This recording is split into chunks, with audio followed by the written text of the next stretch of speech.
ফরিদপুর-৩ আসনের সাবেক এমপি ও হামিম গ্রুপের এমডি একে আজাদের গণসংযোগের হামলার অভিযোগ উঠেছে যুবদলের বিরুদ্ধে। রোববার বিকেলে সদর উপজেলার পরমান্দপুর বাজারে একে আজাদের বহরের গাড়ি ভাঙচুর করা হয়।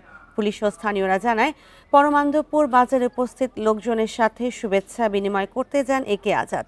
একই সময় যুবদলের লোকজনও সেখানে গণসংযোগ করছিল। যুবদলের মিছিল থেকে একে আজাদকে উদ্দেশ্য করে স্লোগান দেওয়া হলে উভয় পক্ষের মধ্যে উত্তেজনা দেখা দেয়। পুলিশ একে আজাদের গাড়ি বহরকে নিরাপদে সরিয়ে নেওয়ার চেষ্টা করে।